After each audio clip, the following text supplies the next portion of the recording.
my name is Abigail, and on this channel I talk about books and things that I'm passionate about, and right now that happens to be putting out 12 videos the days leading up to Christmas. And for today's video, I read Christmas and Other Horrors. This is a horror anthology. Most of these stories do revolve around Christmas, and without further ado, I will send you back into time to when I started reading.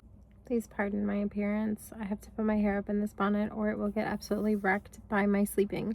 But it looks like the majority of these authors are new to me, with the only ones that I have read before being Alma Katsu. I'm in the middle of one of her books, and at the moment right now, The Deep. I've read from Stephen Graham Jones in the form of one short story, and I've read 2 Josh Malerman's Bird Box and Incidents Around the House, and it looks like that's it.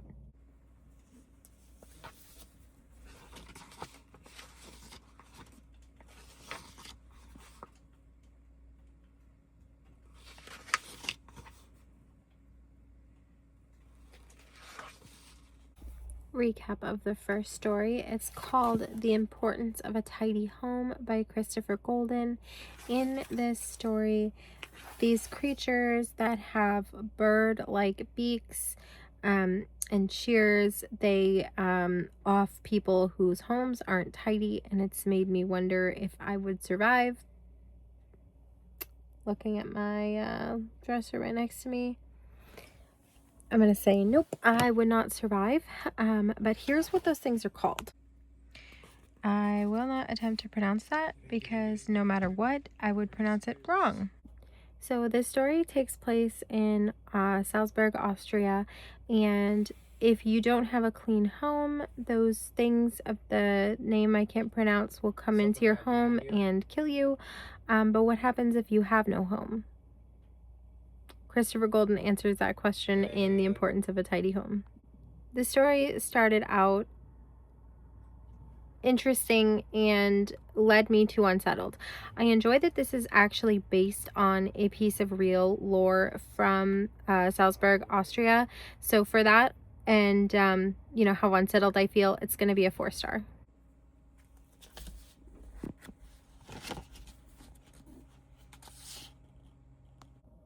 So I just finished The One He Takes by Benjamin Percy, and please forgive my weird, strange change in appearance.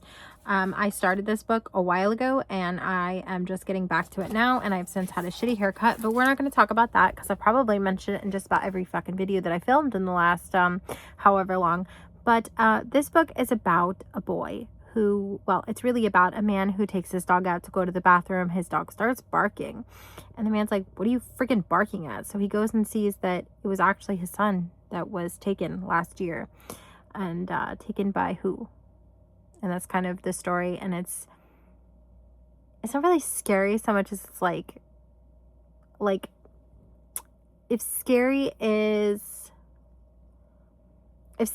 falling off of a cliff, this book is looking down at the, or this story I should say is looking down. It just kind of makes your heart drop for a second, and then you're back. Like, it's not scary. So, but it was like a decent story. I think it was really short, so it's perfect because I'm not really in the mood to read because I am really devastated by my haircut. But enough about that.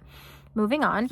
Next story in this is the one by Alma Katsu, which is one I'm really interested in because I just finished a book by Alma Katsu that I loved. So we'll see that one tomorrow, or yep, I'm going to aim for tomorrow. It's my goal.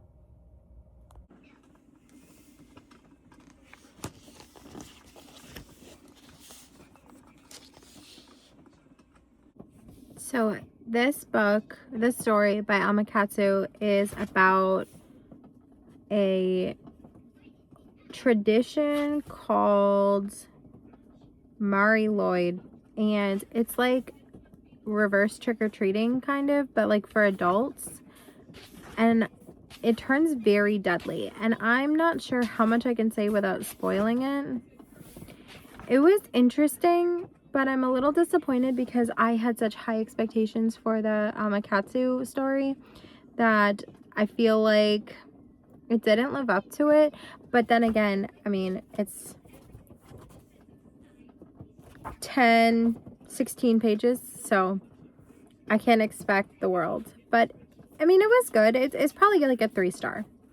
Hoping that the Mock-In Field by Terry Dowling is better tomorrow.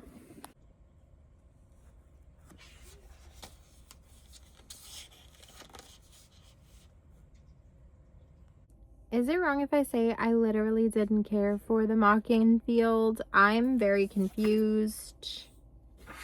I suppose it makes sense if you think about it, but I don't want to. I don't know. Well, that's okay. I don't have to like everything in here. I like the other ones better. The Mocking Field is basically about a scarecrow that's kind of,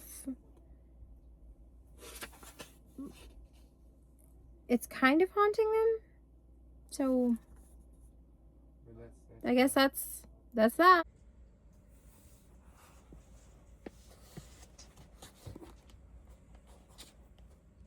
So I just finished The Blessing of the Waters, which was incredibly short. It was like 10-ish pages, and it was essentially like a story where basically if the priests don't bless the water, evil things come out, which was interesting. It was like an interesting take on like religious horror, and it was also I don't know. I'm finding it hard to care about the shorter stories because it's like it doesn't, there's not a lot of time to develop anything, but it was interesting enough to keep me invested throughout the whole 10 pages, which doesn't really give you much though. I didn't really understand the tie into Christmas, but who am I to judge? So I just finished Dry and Ready, which was by Glenn Hirschberg, and this was like a Jewish sort of tale where they have to do notes. It was very long, actually. I was kind of interested to see comparatively because the one before it was 10 pages and the one after it is like hardly even 10 pages. It's actually 6. And so I was interested to see what this one would be, and it was pretty good. It was like a Jewish tale where they have to drop notes off at the garden, or we don't know. And then the whole story is us finding out why. And like we kind of explore in the, let's see, 97, in the like 34 pages that this is, we kind of explore a little bit of Jewish culture and Yiddish culture. So I found it pretty interesting. I also find my favorite part of this is actually what inspired the authors at the end. There's like maybe a paragraph or two about why the author chose this and like what the inspiration was. And so I enjoyed this one quite a bit. This one is getting 4 stars. I just realized I never told you about my thoughts on the story Dry and Ready. I'm actually done filming. This is one that I gave 4 stars. I actually gave it 4 stars. This is about a girl who is, well, they're Jewish. They reference Judaism and bat mitzvahs and stuff like that. This is, I really enjoyed this one actually quite a bit. So I'm sad that I didn't update you in the moment. But this is essentially a story about a girl, her mother, and her grandmother. They all go to a like place of memory. They're like kind of they're at a not quite a grave site, but they're like writing things down kind of like in memory of the grandfather, but they're all 3 of them are together, and Aaliyah is the daughter, and no, Aaliyah is the mother, Aza is the daughter, and the grandmother is there, and they have to write these things or bad things will happen. And that's really all I can say. I actually really enjoyed this book. I wish that I had vlogged in that moment, so maybe I would have had more thoughts on it, but I did like it quite a bit. So there's that for what it's worth.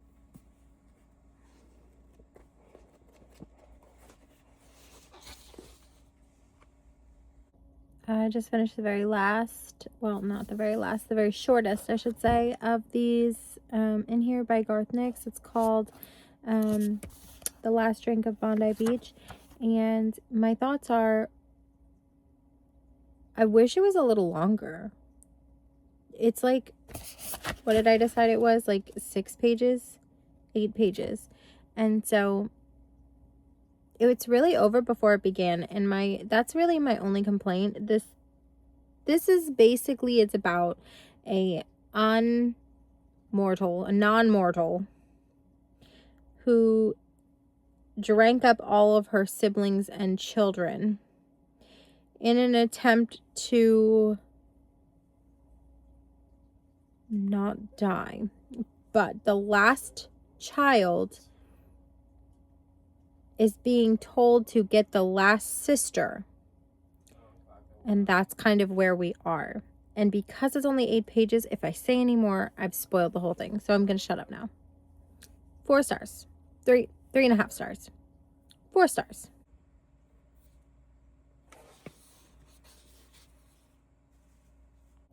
I really enjoyed this one by Tenerife Dew. It seems like if I'm paying attention to the ends of the books that the authors are writing, seems like this is actually part of multiple like sort of short stories that she wrote. So one is for another anthology, and then this one is for obviously this anthology, and then the one that she wants to write is where the two of them are set present day. So essentially this one is about a creature that might be a demon, that might be the reason that grandma's mean. And I kind of wish that this was longer. I want to get my hands on the other anthology that is mentioned so that I can read the other one in case she does end up writing the thing where the two of the anthology inserts are the background for whatever she's writing, if that makes sense. 4 stars. This one was my favorite by far. So this one is called Ghosts of Christmas Past, and it is by Richard Kadrey. This is my favorite. Let me tell you why. Because it involves like an entity, kind of like Krampus-y, but its goal is to eat. And I found this one, A, the most engaging, B, the most like realistically terrifying, and C, the most well written so far. And while ordinarily I would want to do one a day kind of leading up to Christmas, the next one is by Stephen Graham Jones. And the last time that I read something by Stephen Graham Jones, I think I've read a total of 3 short stories from Stephen Graham Jones at this point, and I have not liked any of them. Have I liked one? Hold on, let me have in fact read a total of 3 things from Stephen Graham Jones. The first one being Night of the Mannequins. I gave it a 2 star. The next was the one of the Amazon short stories. It was like the meeting room or whatever. I gave that one a 2 stars. And the One Bad Night anthology that was published by Aardvark, I gave that short story, and there are 2 stars. Now listen, here's the thing. Stephen Graham Jones is well loved amongst the community. I do have 2 books. I have a couple books by Stephen Graham Jones on my TBR, and I believe I own at least one of them. So it sure would be a shame if I hated Stephen Graham Jones writing. So in order to test this theory right now, I'm going to go ahead and read the short story by Stephen Graham Jones now, because I don't believe I will be able to wait. Oh, it looks like this one has like little chapters in it. Okay. But it's not very long, is it? It is about 40-ish pages. No, 30-ish pages. That's not too bad. It starts on page 189, so it's basically 190, and ends on 223. So it's like 35-ish pages. So I'm going to go ahead and listen to this. I think I'm going to listen this time because in the past when I've read, I don't think I liked it. So I'm going to download the audiobook on Hoopla for this to listen to it, and I think that would be helpful for me so that I can figure out if I like Stephen Graham Jones once and for all, even though I have at least 2 more books on my physical TBR of Stephen Graham Jones. This is very complex and convoluted for me to tell you that I'm reading the one by Stephen Graham Jones right now and not waiting. I didn't like it very much, and I'm really disappointed. The other one that I couldn't quite remember was from the Amazon collection. It was Polybus, and it's like this whole room where it's like a meeting room, but she keeps seeing people with their heads gone, and that's kind of what this is about. So I'm not sure. I don't remember about the mannequin, if there was like headless things, and I can't quite remember the One Bad Night one, but why does it seem like he likes when people are headless? And I'm really disappointed because everyone loves Stephen Graham Jones, and I have one, let me double check, I think I have one, maybe two full-length novels from him on my physical TBR. Let me double check this. It's just one, and it is My Heart is a Chainsaw. Is that right? It's the white one. It's not Buffalo Hunter Hunters. It's part of like a 3-book series. I literally just bought it, and now I'm worried.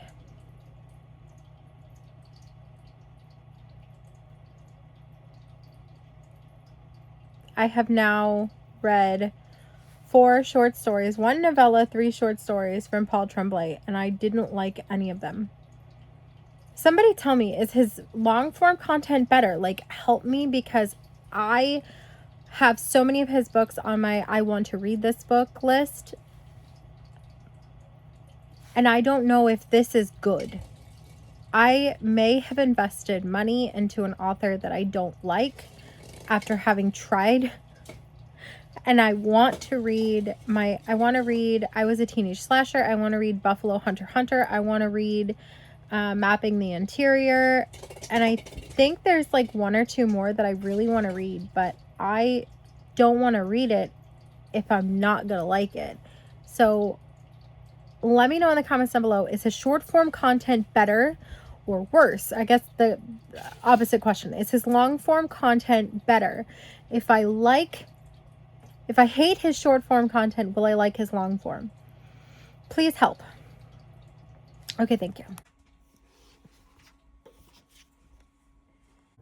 I just listened to All the Pretty People on audio. I downloaded the audiobook so I could listen to Stephen Graham Jones, and I'm finding that I'm enjoying the stories a lot more on audio, and maybe that's my own flaw, but I did like All the Pretty People.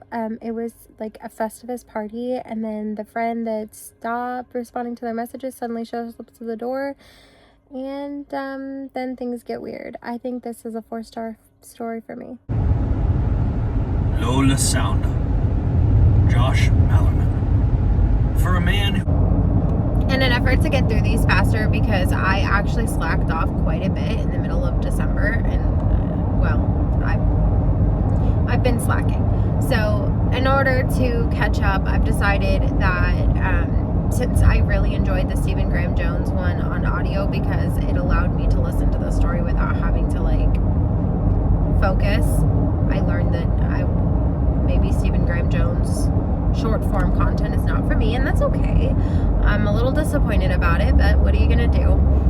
I do have to put my mascara on. Right now I'm giving Elsa with no mascara. I gotta get that going. But what am I trying to say? Well, here's what I'm thinking.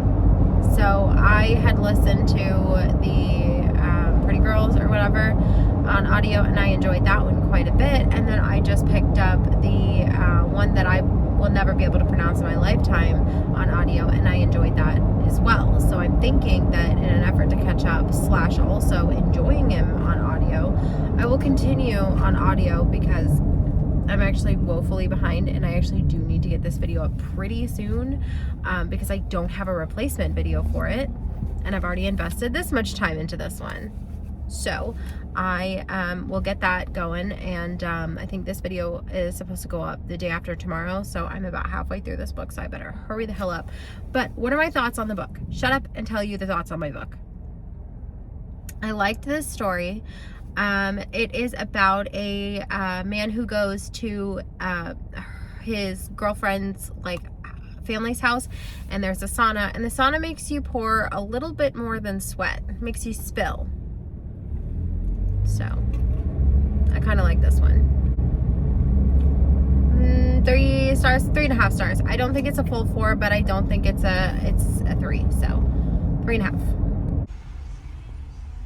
Cold. Cassandra Call. The Cold. I have mixed feelings on it. I liked the way that the story was told. But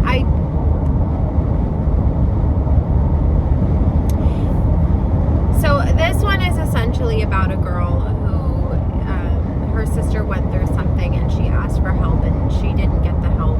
And so when a woman comes to her asking for help, she says yes. And that's really all I can say. I think this one's like a 2.5, 3 for me. Grave of Small Birds. Karen Warren. So there's like some beauty contest and our main character Jackie really wants to win. But there's like birds. I don't know. This is very strange. 3 stars. I think maybe if I had read this one physically, I might have liked it better and maybe possibly understood it better. So I might try and reread that one tonight if I have time with everything else going on. I will let you know. The Visitation. Jeffrey Ford. So I just finished The Visitation and I have to say that this might be my favorite story from this collection.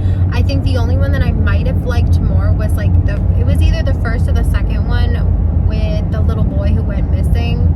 I liked that one, but this one is really like creepy, and while there are some elements that you can tell have been obviously fictionalized, the majority of the story feels like it could happen, and that is creepy.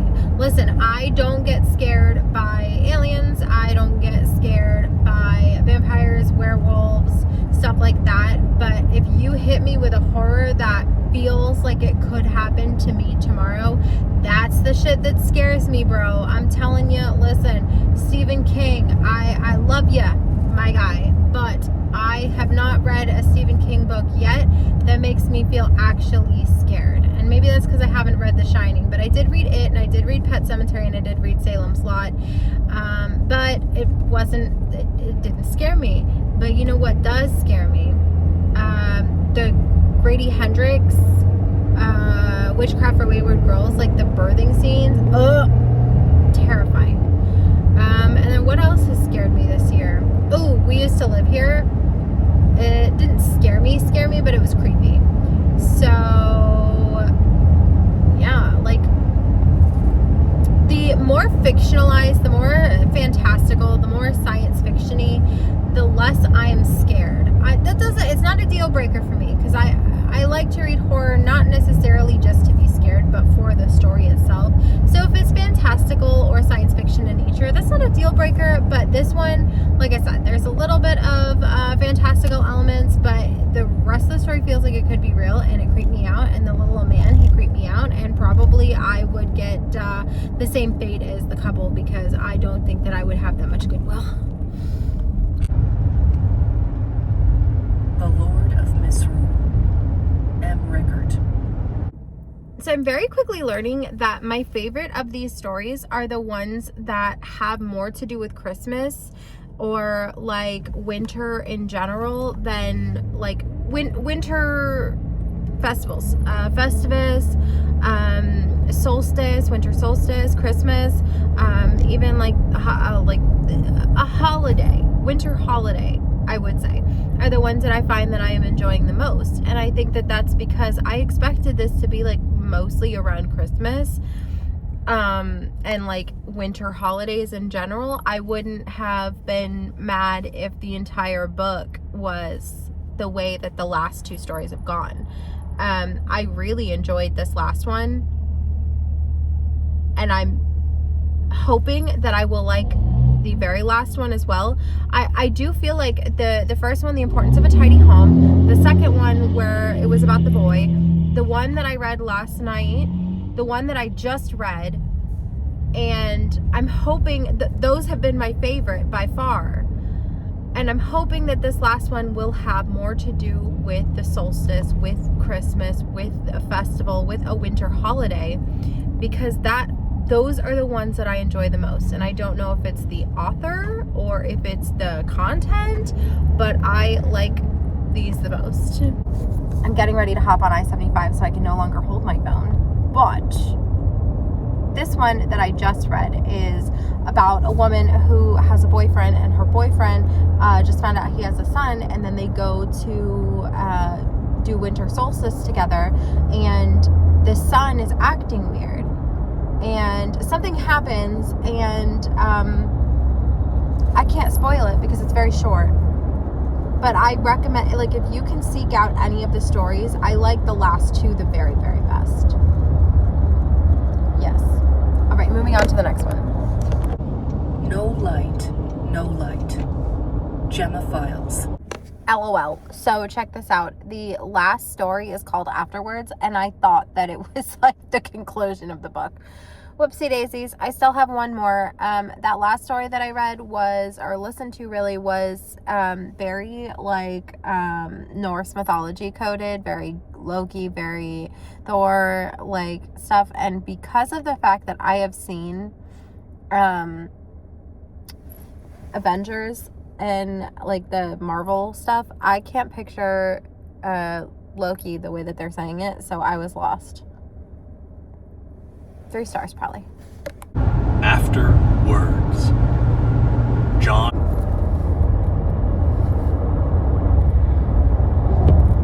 So I finished it.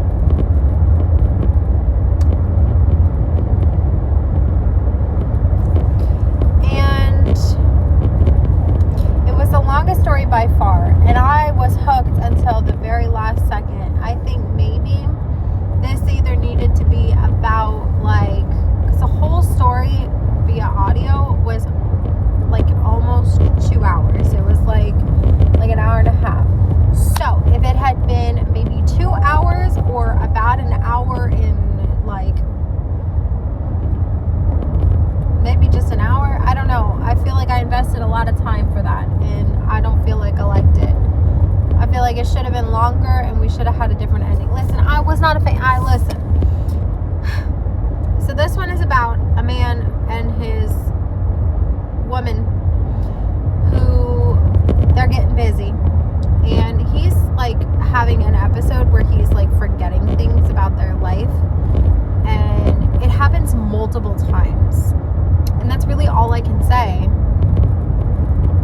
because anything additional would ruin it. But if you've read it, I need to discuss. Let me know in the comments down below, have you read this?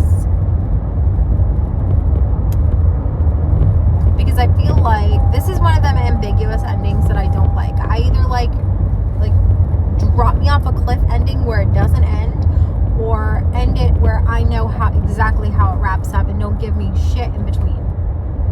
And I was given something in between. I'm not happy about it.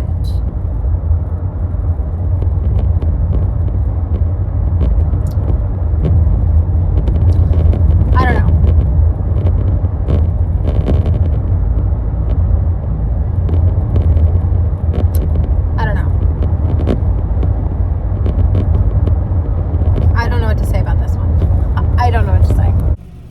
So to wrap things up, I think that this is a solid 3-star. I mean, I wouldn't go much higher because there were stories that I really didn't care for, and some stories that I absolutely loved and adored and wish would have had added more to. And, you know, so that really feels like a middle of the road anthology for me. And because I had such a good time reading One Bad Day for Halloween, and I enjoyed my time reading this one, I think that I will continue to pick up horror anthologies, specifically autonomous horror anthologies. If I can find one that is specifically Valentine's horror, I would love to try that out. But like I said, 3 stars. I think that my favorites were the second to last 2. I liked The Visitation. I liked The Lord of Misrule. Those were the 2 before the last 2. I really liked The Importance of a Tidy Home. I liked The One He Takes. And I think I liked our recent unpleasant, no, I did not like our recent unpleasant list. I lied. But I think that there was mostly 3 stars, a handful of 4 stars. I think there was a total of 4 stars and a couple 2 stars. So it feels very middle of the road, not too bad. I think that using these types of anthologies to count towards something is fun for me. So I really enjoyed the One Bad Night experience that I had when I was doing this for Halloween, and I really had a good time with this one as well. That is it for today's video. Let me know in the comments down below, have you read this? What did you think? Do you have any intent to pick it up? Let me know all of the things in the comments down below, and I will see you tomorrow.